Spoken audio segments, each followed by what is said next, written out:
PM Awas Yojana जैसे स्कीमों के लिए जो है आवेदन करने के लिए आपको आय प्रमाण पत्र की ज़रूरत पड़ती है या किसी भी दूसरा जो है यहाँ पे आप स्कॉलरशिप्स के लिए या किसी अन्य नौकरी वगैरह के लिए किसी और चीज़ की स्कीम्स के लिए अगर आप आवेदन कर रहे हो तो आपके पास आय प्रमाण पत्र यानी कि इनकम सर्टिफिकेट होना ज़रूरी है, ठीक है। तो इसको कैसे आप घर बैठे जो है वो आधार कार्ड की मदद से सिर्फ और सिर्फ आधार कार्ड की मदद से ही मोबाइल से ही बना सकते हो। आज की इस वाली वीडियो के अंदर आपको पूरा डिटेल में बताया जाएगा। तो चलिए आइए वीडियो को स्टार्ट करते हैं। सबसे पहले यहाँ पे आपको गूगल में आना है। गूगल में आने के बाद यहाँ पे आपको सर्च करना है ई डिस्ट्रिक्ट, ठीक है। ई डिस्ट्रिक्ट आप सर्च करोगे तो उत्तर प्रदेश की खुद ही वेबसाइट आ जाएगी। लेकिन अगर मान लेते हैं कि आप किसी और जो कि राज्य से है तो आपका राज्य का नाम लिखना है। जैसे मान लेते हैं कि आप एमपी से हो, छत्तीसगढ़ से हो, झारखंड से हो, ठीक है, या गुजरात से हो, ठीक है, या दिल्ली से हो, यहाँ पे जहीं जहाँ कहीं से भी हो आप, तो ई डिस्ट्रिक्ट लिखने के बाद आपके राज्य का नाम लिखना है यहाँ पे, ठीक है। तभी आपके राज्य की वेबसाइट आएगी। उसके बाद अब जैसे यूपी का है तो ई डिस्ट्रिक्ट सर्च करोगे तो भी ऑटोमेटिक जो है वो यूपी का आ जाएगा, ठीक है। यहाँ पे देख सकते हो कि ई डिस्ट्रिक्ट यूपी लिखा हुआ है। सिंपली इस वेबसाइट को जो है वो आपको ओपन कर लेना है। जैसे इस वेबसाइट को ओपन करोगे, ओपन कर लेने के बाद कुछ इस टाइप से जो है वो आपके सामने इंटरफेस आ जाएगा, ठीक है। अब यहाँ पे आपको करना क्या है कि यहाँ पे आपके सामने एक लॉगिन का ऑप्शन मिलेगा, ठीक है। सिंपली इस लॉगिन वाले ऑप्शन पर क्लिक कर देना है। लेकिन याद रखिए, आप लॉगिन करने से पहले यहाँ पे आपको जो है कुछ और भी जो डिटेल्स है वो डिक्लेरेशंस का फॉर्म देना होता है, ठीक है। यानी कि आय प्रमाण पत्र बनाने के लिए आपके पास एक डिक्लेरेशंस का फॉर्म होना चाहिए। तो उसको उसके लिए क्या करना है, सेम इसी वेबसाइट पे आपको सबसे नीचे आ जाना है। नीचे आ जाने के बाद यहाँ पे आपको स्वामित्व में जो है वो घोषणा पत्र यानी कि डिक्लेरेशंस का फॉर्म यहाँ पे आपको मिल जाएगा। तो यहाँ पे सिंपली इसके ऊपर आप क्लिक करके डाउनलोड कर सकते हो उस फॉर्म को, ठीक है। उस फॉर्म में कैसे क्या भरना रहता है, सबसे पहली चीज़ कि यहाँ पे फॉर्म बहुत सिंपल सा छोटा-सा ही है। आपको अपना नाम डालना है, आपके फादर का नाम डालना है, ऐज डालना है, ठीक है। एंड यहाँ पे रिलेशंस वगैरह, व्यवसाय वगैरह डालना है, निवासी कहाँ से रहते हो, एड्रेस वगैरह डाल करके यहाँ पे आपको काम कर देना है, ठीक है। उसके बाद कहाँ से ये फॉर्म वगैरह भर रहे हो, यानी कि आपके गाँव का क्या नाम है, किस डेट को भर रहे हो, ठीक है। एंड यहाँ पे आपका आवेदन का साइन होना चाहिए, यानी कि आपका जो है बेसिकली यहाँ पे सिग्नेचर्स वगैरह यहाँ पे आपका रहना चाहिए। उसके बाद आपका नाम क्या है वो यहाँ पे आपको लिखना है, ठीक है। तो इस टाइप से जो है वो यहाँ पे आपको अपना डिक्लेरेशंस का फॉर्म जो है वो यहाँ पे आपको इसमें भरना है सारा डिटेल्स वगैरह, ठीक है। तभी आप जो है वो आय प्रमाण पत्र के लिए यानी कि इनकम सर्टिफिकेट के लिए आप आवेदन कर सकते हो। उसके बाद सिंपली यहाँ पे फिर से ई डिस्ट्रिक्ट की वेबसाइट पे आ जाना है और लॉगिन वाले ऑप्शंस पे सिंपली यहाँ पे क्लिक कर देना है। लॉगिन वाले ऑप्शंस पे क्लिक करोगे तो यहाँ पे आपके सामने काफ़ी सारे आ जाएँगे। जैसे यहाँ पे ई डिस्ट्रिक्ट लॉगिन है, सीनियर जो कि सिटीजन्स लॉगिन है, काफ़ी सारी चीज़ें हैं। तो सिंपली आपको सिटीजन्स लॉगिन वाले ऑप्शंस पे क्लिक कर देना है। जैसे ही आप यहाँ पे क्लिक करोगे, क्लिक कर लेने के बाद आपके सामने इस टाइप से इंटरफेस आ जाएगा, ठीक है। यानी कि दूसरी वेबसाइट ओपन हो जाएगी। लेकिन अब यहाँ पे क्या कहेगा कि आपको लॉगिन करने के लिए यहाँ पे अपना यूज़र नेम डालो, पासवर्ड डालो, सुरक्षा कोड यानी कि यहाँ पे जो ये कैप्चा कोड लिखा हुआ है, ये कैप्चा कोड यहाँ पे आपको लिखना है। लेकिन अब यहाँ पे आप सोचोगे कि यहाँ पे आप सबमिट मैं कैसे करूँ? क्योंकि यहाँ पे तो हमारी आईडी है ही नहीं। तो इसके लिए यहाँ पे आप ऊपर ज़रा ध्यान से देखोगे तो यहाँ पे आपके सामने एक नवीन जो है वो उपयोगकर्ता पंजीकरण यानी कि new registrations register a new user account वाला ऑप्शंस देखने को मिलेगा। सिंपली इसके ऊपर आपको क्लिक कर देना है। जैसे आप इसके ऊपर क्लिक करोगे तो आपके सामने फिर जो है वो नया जो है वो इंटरफेस ओपन हो जाएगा। अब सबसे पहले यहाँ पे आपको करना क्या है कि यहाँ पे अपना जो यूज़र लॉगिन आईडी है वो यहाँ पे आपको डालना है, ठीक है। यानी कि क्या आप लॉगिन आईडी बनाना चाहते हो। जैसे मान लेते हैं कि आपका नाम जो है वो आयुष है, ठीक है। आयुष अगर आपका नाम है तो वही डालना है। अब अगर आप आयुष डालोगे तो हो सकता है कि ये पहले से किसी ने बना रखा हो। तो इसकी उपलब्धता यानी कि अवेलेबिलिटी जो है वो आपको चेक करनी है। तो इसके ऊपर आपको सिंपली क्लिक कर देना है, ठीक है। लेकिन अगर मान लेते हैं कि आयुष आपका पहले से लिखा हुआ है तो आप कोई नंबर भी डाल दो ना उसके आगे, जैसे कि 3, 5 एंड ये आप पैसा लिख सकते हो। तो वो आप अपने हिसाब से बना लेना, अगर अवेलेबल रहेगा तो मिल जाएगा, नहीं रहेगा तो फिर दूसरा कुछ आप डाल देना, ठीक है। इतना कर लेने के बाद आपका नाम डालना है। नाम डालने के बाद आपका जन्मतिथि क्या है वो यहाँ पे आपको डालना है। आप जो कि आपका जो है वो जेंडर सेलेक्ट करना है, आप पुरुष हो, मेल हो या फीमेल हो यानी कि महिला हो, तो वो यहाँ पे आपको लिखना है। जो कि आपका पता क्या है वो यानी कि आपका एड्रेस क्या है वो यहाँ पे आपको लिखना है, ठीक है। एंड यहाँ पे डालने के बाद पिन कोड डालना है, फिर जिला यहाँ पे आपको अपना सेलेक्ट कर लेना है यानी कि डिस्ट्रिक्ट आपको सेलेक्ट करना है। उसके बाद आपको अपना मोबाइल नंबर डालना है, ईमेल आईडी है तो ईमेल आईडी भी डाल सकते हो ना, कोई दिक्कत नहीं है, ठीक है। एंड उसके बाद यहाँ पे आपके सामने जो है इस टाइप से ऑप्शंस आएगा।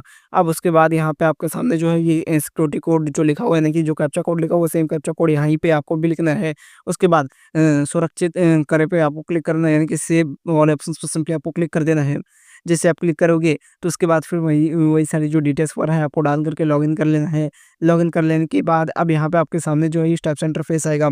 अब क्योंकि यहाँ पे आपके सामने जो है काफ़ी सारे ऑप्शंस आ रहे हैं, तो आपको जो है वो आय प्रमाण पत्र के लिए आवेदन करना है।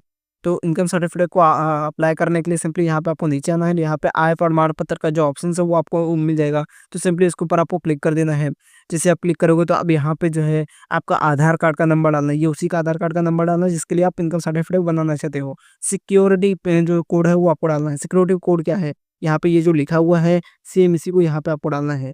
ध्यान दीजिए, बीच में ध्यान से आप देखोगे तो जो सिक्योरिटी कोड लिखा हुआ है वो यहीं पे आपको डालना है। जैसे सिक्योरिटी कोड में क्या लिखा हुआ है, यहाँ पे 25 यानी कि 25 CADF लिखा हुआ है, ठीक है? तो इस टाइप से आपको लिखना है और वही सेम चीज़ यहाँ पे लिखना है। हर बार ये कोड अलग-अलग आता है तो आपको अपना देखना है। उसके बाद फिर यहाँ पे अपना इसका जो है ये जो इन्फॉर्मेशन लिखा हुआ है इसको पढ़ना है, उसके बाद कंसर्ट देना है। उसके बाद सबमिट वाले ऑप्शंस पे आपको क्लिक करना है। सिंपली ये इन चीज़ों को आपको फॉलो करना है। उसके बाद आपके आधार कार्ड पे जो है, जो भी मोबाइल नंबर लिंक है आपके आधार कार्ड से, उस पे ओटीपी जाएगा। ओटीपी ड जाने के बाद यहाँ पे आपको ओटीपी डालना है और सबमिट वाले ऑप्शंस पे क्लिक कर देना है। जैसे सबमिट वाले ऑप्शंस पे आप क्लिक करोगे, उसके बाद सबसे पहली चीज़ कि यहाँ पे आप क्या कर रहे हो, ठीक है?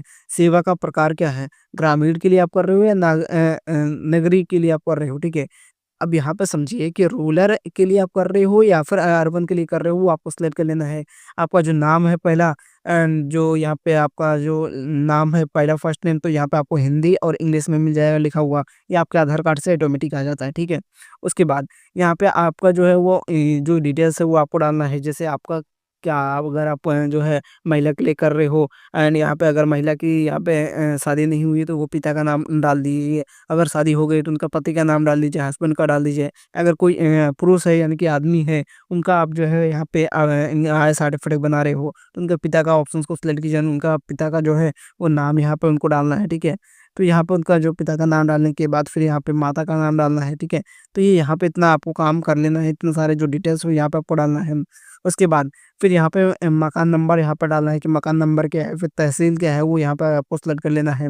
उसके साथ ही मोहल्ला क्या है यानी कि गाँव का, स्ट्रीट का क्या नाम है, ग्राम क्या है, जनपद यानी कि डिस्ट्रिक्ट क्या है, वो आपको सेलेक्ट कर लेना है। उसके बाद मोबाइल नंबर यहाँ पे आपको डालना है। ये सारी चीज़ें कर लेने के बाद ये सारा जो एड्रेस है वो आपको डालना है। अस्थायी पता यहाँ पे आपको डालना है, ठीक है? कि आप फिलहाल के लिए जो है वो हमेशा के लिए कहाँ रहते हो यानी कि परमानेंट जो है एड्रेस है वो आपको डालना है, ठीक है? तो ये चीज़ें हैं। अच्छा, इसके साथ ही यहाँ पे आपको व्यवसाय डालना है कि आपका व्यवसाय वगैरह क्या है, यानी कि क्या यहाँ पे आप काम वगैरह करते हो, यानी कि ऑक्यूपेशंस क्या है आपकी, ठीक है? अब यहाँ पे आपको कॉमा डाला लिख के लिखना है। जैसे आपको मान लीजिए कि सिलाई आती है तो सिलाई का यहाँ पे उसके बाद कॉमा डालना है। कढ़ाई आता है, तो जो भी आप काम करते हो, तो वो चीज़ें हैं, ठीक है? तो ये लिखने के बाद यहाँ पे आपको भरना होगा कि क्या काम करते हो आप, ठीक है? वो भरने के बाद फिर यहाँ पे परिवार का विवरण, यानी कि कितने फैमिली मेंबर हैं आपके पास, यानी कि आपके फैमिली मेंबर में 8 लोग हैं, 8 परिवार हैं, 4 परिवार हैं, जितने भी हैं वो आपको लिखना है, ठीक है? उसके बाद यहाँ पे आप जैसे ही नीचे आओगे, अब यहाँ पे आपसे जो है वो काफ़ी सारी चीज़ें जो है यहाँ से आपसे पूछी जाएँगी, ठीक है? कि यहाँ पे अगर आपके पास जो ज़मीन वगैरह है, वो आपको लिखना है कि क्या चीज़ें हैं, ठीक है? अब यहाँ पे काफ़ी सारे ऑप्शंस जो है वो आपके सामने आ जाएँगे कि यहाँ पे कितना आप कमाते हो, ठीक है? तो एक-एक चीज़ों का जो है वो यहाँ पे आप लिख सकते हो कि हाँ, इतने चीज़ों से इतने जो है वो ज़मीन वगैरह है अगर आपके पास, तो आप लिख सकते हो। अदरवाइज़ फिर यहाँ पे जो है वो आपका जो कम से कम एक सैलरी का विवरण देना अनिवार्य है, ठीक है? यानी कि इनमें से कोई एक चीज़ जो डिटेल्स है वो आपको भरना ज़रूरी है। तो आप यहाँ पे अपने हिसाब से जो है वो यहाँ पे आप भर लीजिए। जैसे मान लीजिए कि अगर आपकी कोई ज़मीन है, भूमि है जिसे आप में कि मज़दूरी वगैरह करके कमाते हैं, तो वो यहाँ पे लिख देना है या कुछ और चीज़ें, सारा डिटेल्स जो यहाँ पे आपको लिखा रहेगा, तो यहाँ पे आपको डिटेल्स लिखना है। उसके बाद लिख लेने के बाद फिर यहाँ पे आपके सामने जो है परिवार की कुल आय कितनी है, यानी कि पूरी फैमिली मेंबर की मिलाकर के कितनी कमाई हो जाती है सालाना का, ठीक है? तो यहाँ पे आपको लिखना है। क्या इससे जो है पूर्ण में जो है प्रमाण पत्र जारी हुआ है कि नहीं? यानी कि इससे पहले आपने इनकम सर्टिफिकेट कभी बनाया है कि नहीं बनाया? तो उस पे आपको क्लिक कर देना हाँ या फिर नहीं, ठीक है? इसका आपने भुगतान कर दिया है कि नहीं कर दिया है? तो यहाँ पे आपको इसको हाँ रहेगा तो हाँ ही रहने देना है, इसको चेंज नहीं करना आपको, ठीक है? तो उसके बाद फिर यहाँ पे आपको इतना काम कर लेना है। अब उसके बाद प्रमाण पत्र बनवाने के कारण लिखने हैं। कारण यहाँ पे आपको सेलेक्ट कर लेना है कि किस चीज़ के लिए आप आय प्रमाण पत्र बनवा रहे हो। क्या वजह पड़ गई आपको कि इसको बनवाना पड़ रहा है आपको, ठीक है? तो ये यहाँ पे आपको सिंपली डाल देना है। डालने के बाद उसके बाद फिर यहाँ पे आपका जो है वो अटैचमेंट यहाँ पे आपको ऐड करना पड़ेगा, ठीक है? कि क्या-क्या डिटेल्स हैं। अब अटैचमेंट पे जैसे कि यहाँ पे आपका जो है वो क्या-क्या चीज़ें हैं। आप सबसे पहली चीज़ की ये समझिए कि यहाँ पे आपको टोटल 3 चीज़ें ऐड करनी है। सबसे पहले आपका आपका फ़ोटो, दूसरा आपका आधार कार्ड, तीसरा आपका डिक्लेरेशंस का फॉर्म, ठीक है? अब उसके बाद क्या करना है आपको कि सिंपली यहाँ पे आपको फ़ोटो और यहाँ पे जो है वो डिक्लेरेशन का फॉर्म यहाँ पे सिलेक्ट कर लेना है इस वाले ऑप्शंस पे क्लिक करने के बाद। लेकिन आधार कार्ड का ऑप्शन नहीं आएगा, तो उसके लिए आपको अन्य वाला ऑप्शन सिलेक्ट करना है और यहाँ पे आधार लिखना है। आधार लिखने के बाद फिर यहाँ पे आपको करना क्या है कि चूज़ फाइल पे क्लिक करना है और आधार कार्ड को अपलोड कर देना है और यहाँ पे सिंपली यहाँ पे अपलोड वाले ऑप्शंस पे क्लिक कर देना है। जैसे आप क्लिक करोगे तो जितने भी आपने जो डॉक्यूमेंट्स अपलोड किए होंगे, सारा जो डॉक्यूमेंट्स रहेगा यहाँ पे लिखा हुआ आ जाएगा, ठीक है? उसके बाद सिंपली यहाँ पे आप इसका जो है वो आवेदन वगैरह कर सकते हो सिंपली उसके बाद यहाँ पे दर्ज करें और उस ऑप्शंस पे आपको सिंपली क्लिक कर देना है। जैसे आप इतना क्लिक करोगे तो आपके सामने कुछ इस टाइप से इंटरफेस आ जाएगा और अब यहाँ पे आपके सामने पूरी जो है वो फॉर्म का जो है प्रीव्यू आ जाएगा। आप चाहते हो तो इसको प्रिंट आउट कर सकते हो या पीडीएफ में सेव कर सकते हो। लेकिन अभी आपका ये बना नहीं है या आवेदन के लिए गया नहीं है। ये जाएगा तब जब आप पेमेंट करोगे। तो सेवा शुल्क के लिए भुगतान क्लिक करने के लिए यहाँ पे आपको क्लिक करना है यानी कि पेमेंट करने के लिए यहाँ पे आपको क्लिक कर देना है। जिसे आप क्लिक करोगे, उसके बाद फिर यहाँ पे आपके सामने कुछ इस टाइप से आएगा और आपके एप्लीकेशंस का न नंबर आ जाएगा कि आपके फॉर्म का नंबर क्या है। उसके बाद सबमिट वाले ऑप्शंस पे सिंपली क्लिक कर देना है। जैसे आप क्लिक करोगे, तो उसके बाद फिर यहाँ पे आपके सामने जो है वो इस टाइप से इंटरफेस आ जाएगा और कितना अमाउंट पेमेंट करना है वो यहाँ पे लिखा हुआ आएगा एंड प्रोसीड विथ पेमेंट वाले ऑप्शंस पे सिंपली आपको क्लिक कर देना है। जैसे आप क्लिक करोगे, उसके बाद फिर यहाँ पे आपके सामने पेमेंट का जो गेटवे है वो ओपन हो जाएगा। तो आप बैंक से पेमेंट करना चाहते हो वो आप कर सकते हो यानी कि नेट बैंकिंग से कर सकते हो, डेबिट कार्ड से कर सकते हो, क्यूआर कोड से पेमेंट कर सकते हो, या यूपीआई से कर सकते हो, जिससे भी आप करना चाहते हो पेमेंट कर सकते हो। मेक पेमेंट वाले ऑप्शन पर क्लिक कीजिए, पेमेंट कीजिए। यानी कि जब तक आप पेमेंट नहीं करोगे तब तक ये आवेदन के लिए जाएगा नहीं। उसके बाद फिर यहाँ पे जैसे आप पेमेंट कर दोगे तो आपका जो ट्रांज़ैक्शंस की जो स्लिप है यानी कि जो रसीद है वो डाउनलोड हो जाएगा। उसके बाद सुरक्षित करे पे क्लिक कर देना है आपको। उसके बाद जैसे ही आप क्लिक करोगे तो आपके सामने जो है वो पूरा जो है रसीद का जो है वो फॉर्म आ जाएगा, पूरा रसीद आ जाएगा आपके सामने। अगर आप इसको प्रिंट करना चाहते हो तो प्रिंट वाले ऑप्शंस पे क्लिक करना है, तो प्रिंट कर सकते हो या फिर पीडीएफ सेव करना चाहते हो उस रसीद का तो वो भी आप कर पाओगे, ठीक है? तो इतने प्रोसेस को आपको फॉलो कर लेना है। इसके अलावा फिर यहाँ पे आपके सामने जो जितने भी आपने आवेदन वगैरह किया होगा, सारा कुछ यहाँ पे आपको लिखा हुआ देखने को मिल जाएगा, ठीक है? तो ये सारी चीज़ें इस टाइप से जो है वो आप आवेदन वगैरह कर सकते हो। अब देखिए सबसे पहली चीज़ कि यहाँ पे अब ये कब तक जो है वो आपका बन जाएगा आय प्रमाण पत्र।